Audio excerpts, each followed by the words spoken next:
morning, church. Excited to see everyone here today. At Rising Sun, we are growing in God's greatest commands and commission. We are not there yet, and we'll continue to grow because we are God's craftsmanship, His workmanship, and the work that God began in us, He'll finish to completion. So that's what we're chasing as a congregation. That's the what. You could go to any church, I believe, in the metro, and they'll have some components of the Great Commission and Great Commandments.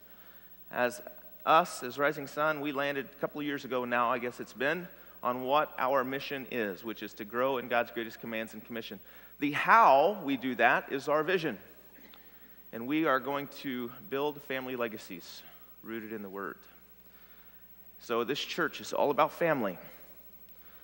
At the very beginning, Genesis 1, God said, let us make man in our image. And we talk about that a lot, and you're going to hear more about that today.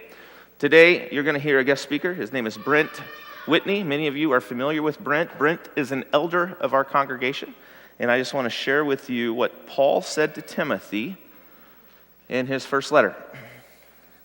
If anyone sets his heart on being an overseer or elder, he desires a noble task. The overseer must be above reproach, the husband of one wife, temperate, self-controlled, respectable, hospitable, able to teach, not given to drunkenness, not violent but gentle, not quarrelsome, not a lover of money. He must manage his own family well and see that his children obey him with proper respect. If anyone does not know how to manage his own family, how can he take care of God's church? He must not be a recent convert, or he might become conceited and fall under the same judgment as the devil. He must have a good reputation with outsiders so that he will not fall into disgrace and into the devil's trap. As we've planned out our preaching calendar, one of the things that kind of bounced off of the page was there were natural breaks. At the end of sermon series and at the beginning of sermon series, there are natural 1 or 2 weeks that are open. And so I've shared this year with the leadership, hey, if any of you want to speak, let me know. We'll throw you in the rotation. And so some of our elders have responded today. Brent has. And next week, you'll hear from Gary Cox, and just gives you some exposure, gives them some face time. So without further ado, please welcome Brent Whitney. Yeah.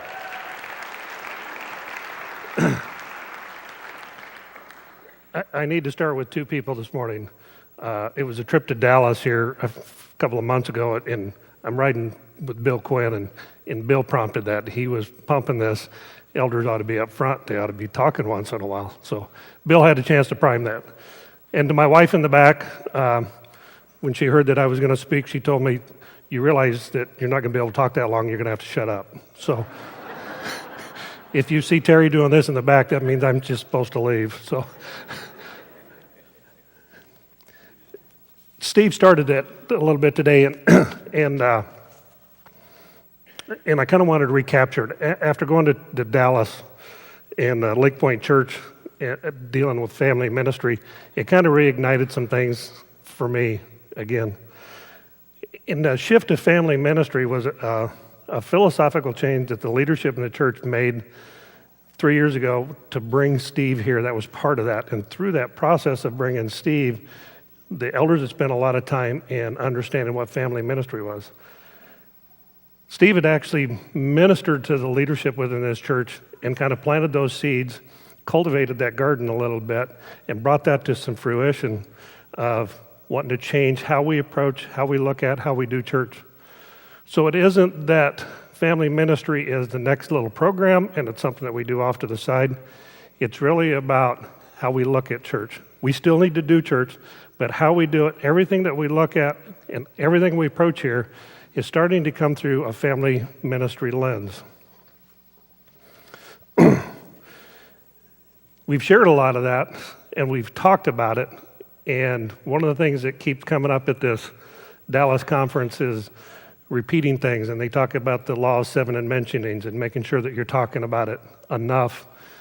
And so from a leadership side, I wanted to convey again to this membership here that family ministry is where we're headed. It's a big piece of what we're doing, and it wraps up how we're doing church. I seen a face out here, and it stand out to me. There was a third person in here, another person that kind of poked this morning. I had coffee with somebody a few weeks ago, and I shared some of the stuff from the trip from Dallas, and one of the comments they made to me says, well, you elders ought to be telling everybody about this so we can get on board and be a part of that. He says, sounds pretty good, but you need to share that. What I heard was, we're not sharing enough. We're not repeating it enough. We're not including it in all of our conversations with everybody within the body. So I'm here to try to help open that up a little bit more. I've been to Dallas 3 times. The first year Steve got here, there was an invitation to go down to Dallas, Lake Point Church, and they had kind of started this family ministry piece. They'd involved 15 churches in total from around the country, and they all had different inputs on it. And the idea was not to come up with a single program, but kind of guide a path down the middle by which each church could adapt some things a little bit to how you want to do it and to your local and to the size of your body. And I kind of asked Steve, I said, why do you want me to go, or why are you inviting people to go down there? And he thought, his explanation to me, and in his understanding, he said, this philosophy and what they teach and what they're trying to encourage is probably the single most important piece of trying to start family ministry within Rising Sun. So I went on the trip 3 years ago. I went back last year, went again this year. It's a very similar conversation.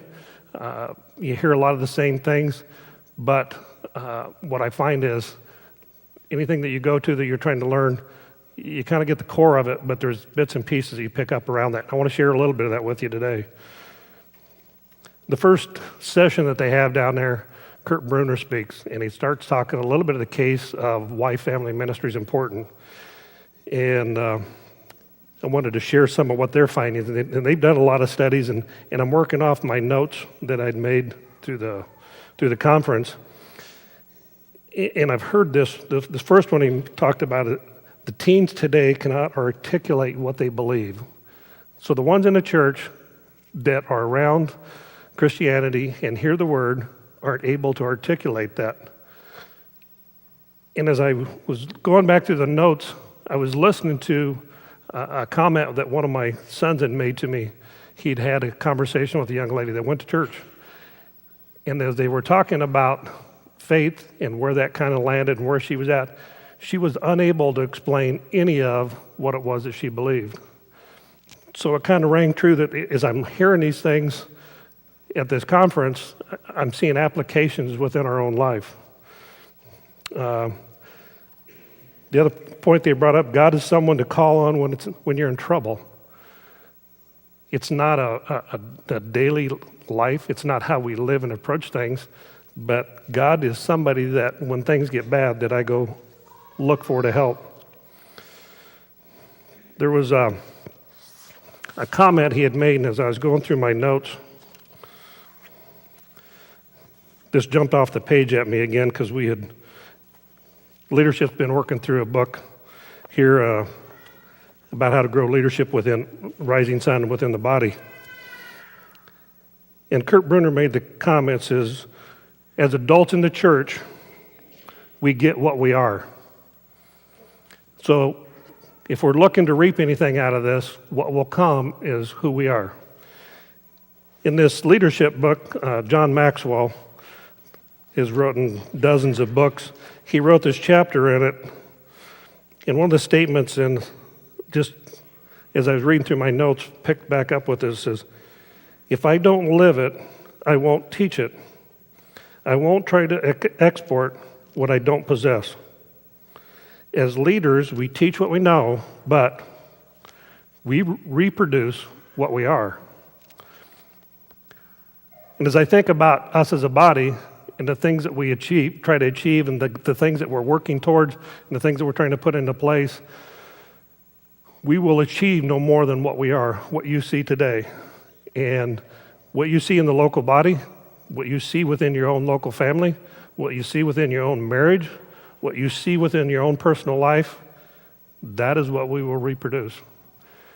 We cannot reproduce or will not reproduce something that we don't possess. So the things that we're looking for, that we're trying to put into that next generation, we need to live. I've heard this over and over down there, and I've heard in all the literature that Lake Point promotes this family ministry piece. It's not about what the church is doing, it's what is the family doing? What's the home doing? What's happening at home? We do some things here. There's some program pieces, there's Sunday school, there's preaching. We had kids up here singing, and singing is just a way to plant words, try to plant a message in somebody. They're easy to recollect. We do things here on Sundays. We do some things on Wednesday nights, and we have choirs here on Sunday evenings. There's other things that happen intermediate during the week. We're trying to plant some seeds, and if you look at those are little bits and pieces in between. We have the family a whole lot more. I was thinking about the previous statement that I'd made. We get what we are. And as I was preparing for this, I started thinking about my parents and family and the things that I see. And there's some good attributes that I was taught. I was taught to work hard. I was taught to be honest and to try to do your best and think about others. And those were shown to me, an example to me. And I've tried to live them, not always the best. There's a few other things that we did. Maybe not sure. Mom and Dad smoked. And of course, being a teenager, and I was the oldest, and I was always wanting to try things first, I managed to steal my share of cigarettes from Mom and Dad. So I got caught on a regular basis, and I just kind of, I got the whooping, and then I just went and did it again, because that's what I seen my parents do. And I'm not trying to say that to knock my parents and what they did, but as I went through the things that they're talking to us about and they're trying to encourage us about, I see so many applications to my own personal life and how they've played out. And I'm trying to poke that a little bit with you, that maybe you might think about in your personal life, what is it you're exempling? What are the things that you're living with? One of the things they encourage us down there, Bruner talked about, says faith at home makes a difference. You can make a difference in this next generation. You personally. You have more time, more availability, more example. You spend more time influencing your children than anybody else. You have more time to influence your grandchildren, your nieces and nephews, the neighbors. So when you start thinking and looking at me saying, well, I don't have kids, or we're long past that, we all have a chance to influence children that are around us in one way or another. Kurt Berner used a term down there. The first time he used it, it really kind of caught my attention. He talked about, says, those leaving the church and not going back are de-churched. They know the gospel. They know the message, yet they weren't seeing an example of it lived, and so they turn around and become a heckler of those that follow the faith, that you really don't live it. It's just a place we go on Sunday mornings. He used some percentages currently within a church. What they've seen is about a third of the teens are involved, about a third are somewhat involved, and a third are not involved at all. But passing our faith, teaching our faith, really begins at home. And if it hasn't began, it can start. One of the things about the gospel of Jesus was never about the law, that you had to go back and put all this. Jesus came that's about forgiveness. So if you've got kids that are this big, or they're this big, or they're this big, and I've got a couple of them that one looks me in the eye and one looks down at me, it's still a point in life that I look at, we have an opportunity to put in them yet. So no, they don't live with us. No, they're not in our home. No, they are not part of the direct family. Yes, they have established their own families, but we have the ability to support, encourage, and help them to carry that faith that we've tried to pass to them onto the next generation.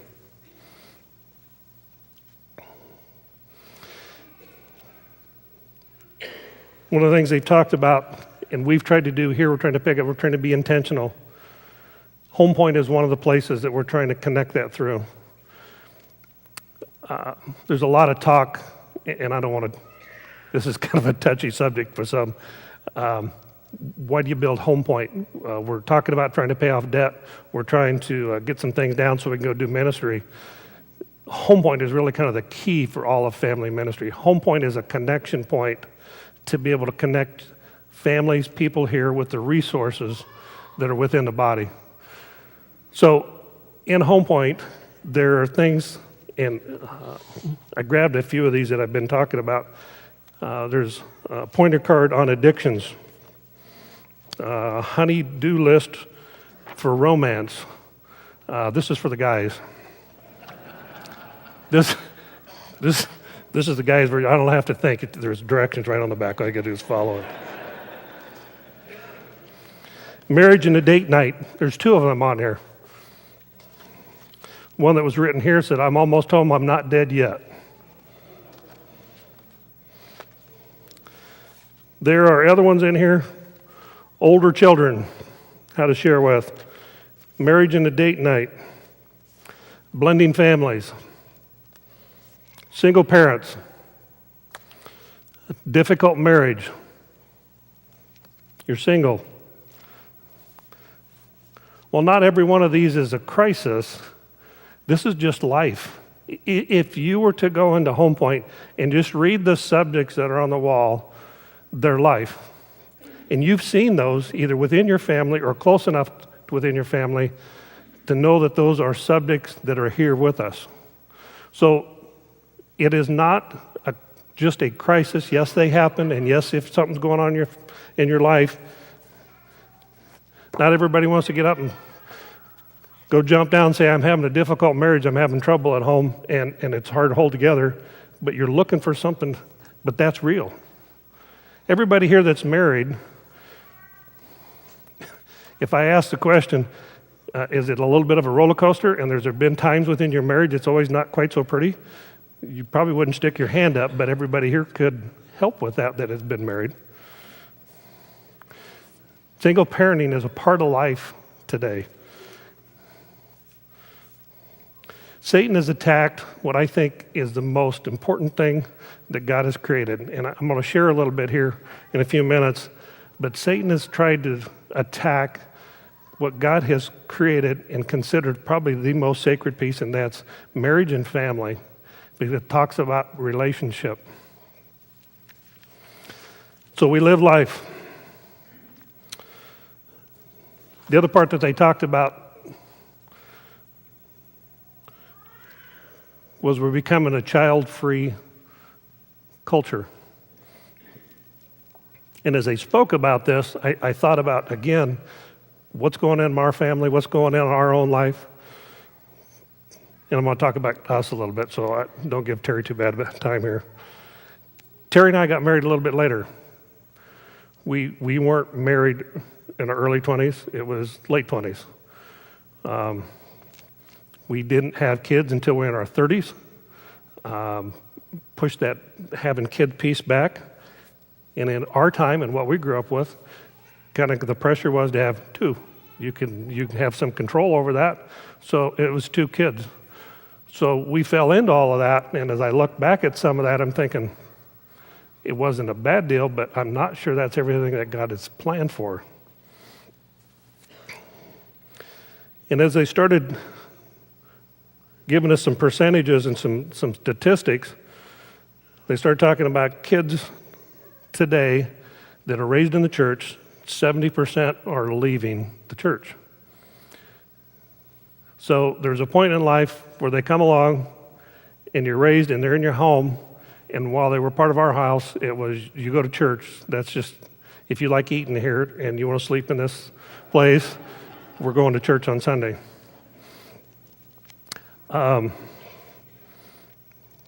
There's a point where you get married, or you're out on life and you're getting married, and the statistic I was talking about that Terry and I were a part of, getting married a little bit later, it's even later yet.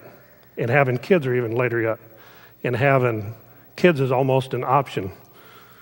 One of the things that I read yesterday I was looking up an article, and in Terry and I's generation, it was called a DINK, double income, no kids. So we were that DINK for a little while.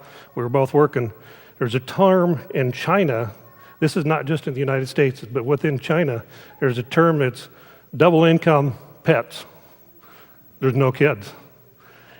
So the culture that we're talking about, the culture that we're seeing is not specific to the United States. It's a worldwide culture.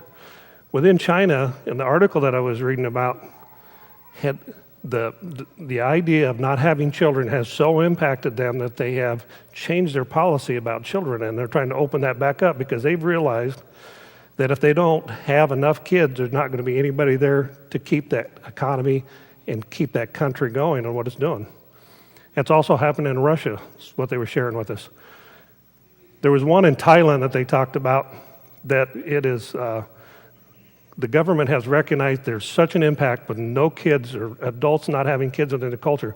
The government created a commercial, and it was Make Baby Night. So they played it on television, and the idea was to try to encourage young couples to have a baby, to be a part of what's making their country and their economy grow. The statistic that they were quoting at the conference was Thailand has seen that if they don't have a reproducing culture within 10 years, their economy is going to fall. Europe is not too far behind that, and the United States is right behind that. So statistically, where we're headed, and we all hear the things about the baby boomers, having families is a big deal.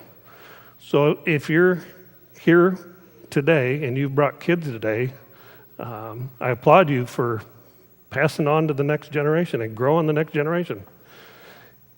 If you're not here with kids, we need to be supporting those that are. We need to be encouraging those. We need to build this body that we might be able to share with that next generation.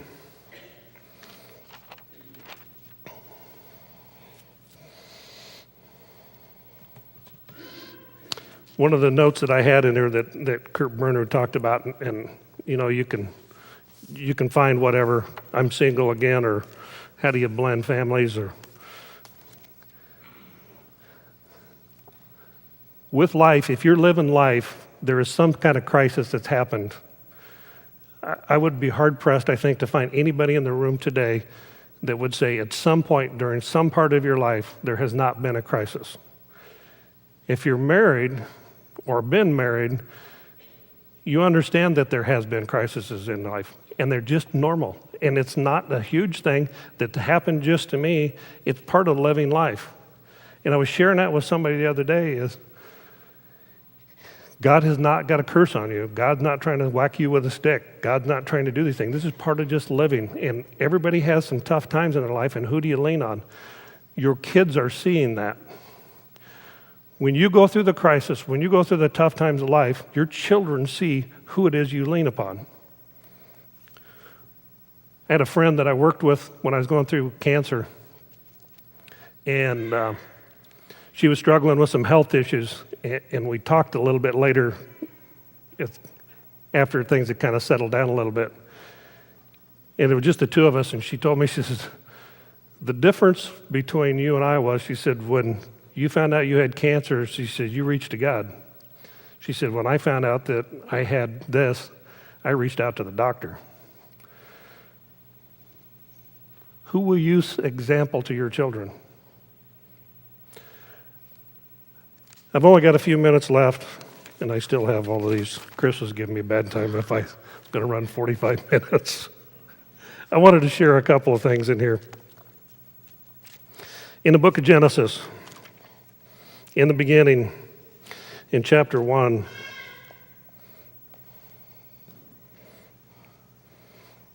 God created man in his own image.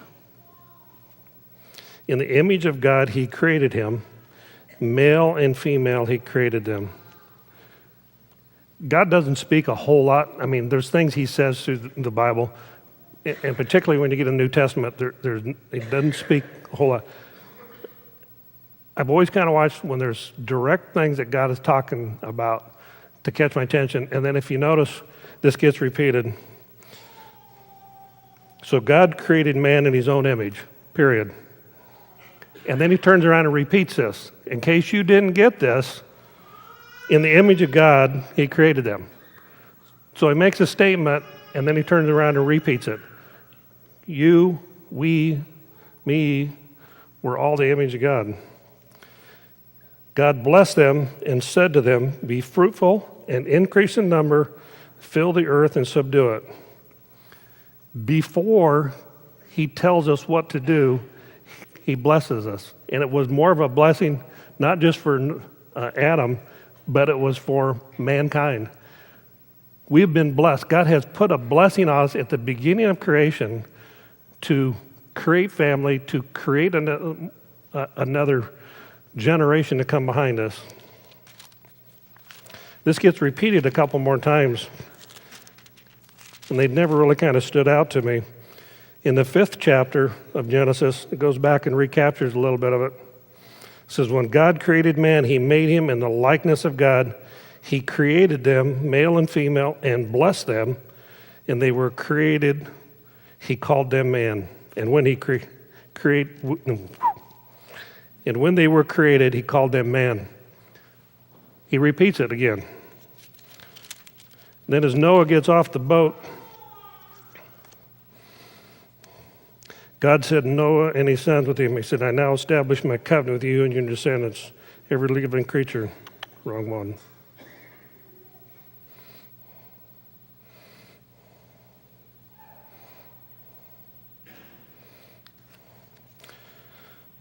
The first verse in the 9th chapter, as they get off the boat, then God blessed Noah and his sons, saying to them, be fruitful and increase in number and fill the earth.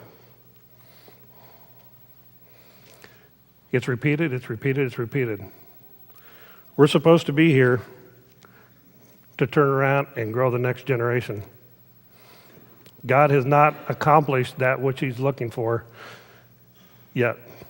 And as tough as things are that we're looking around, our job is to grow that next generation and to be able to pass along that word. Who do we show that we are today? Who are you showing within your own family? Who are you showing that's a niece, a cousin, a neighbor? It's not just about those that have children that are here today.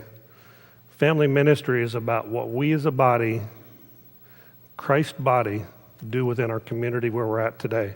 How can we influence Pleasant Hill? How can we influence just a small area, a piece of Altoona? How can we support family and the next generation that's coming behind us? I need to quit. I could probably talk for another hour, but I need to quit. But it starts today. It starts with you. You can't influence anything for kingdom until you yourself have first set the example and accepted Christ. If you have not accepted Christ, there's going to be an invitation song. Steve's going to be down here to meet you. You need to be able to make that confession.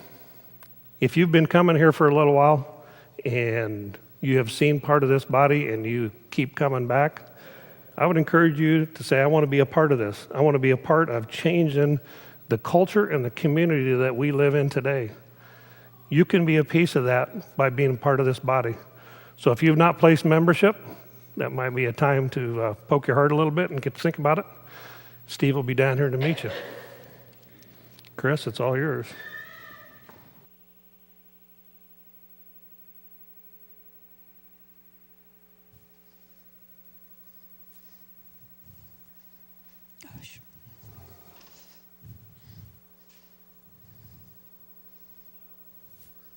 Brent said, Genesis 1, God said, let us make man in our image. That word for image, when you trace it all the way through the Old Testament, it's repeated and interpreted and translated a different word. It's called idol. God didn't want any statue. He didn't want some monument where the world could see who God was. He wanted the family. And when men get it, and women get it, and children get it, there is no better picture of who God is in this world. So as you think about who I am is who I've been.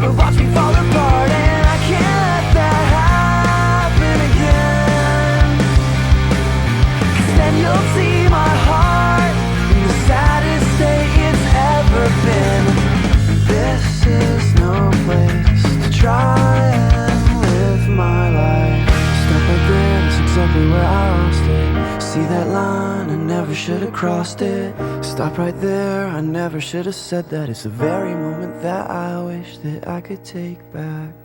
That's exactly where I lost it, where I never should have crossed it, where I never should have said that. It's the very moment that I wish that I could take back. I'm sorry for the person I became. I'm sorry that it took so long for me to change. I'm ready to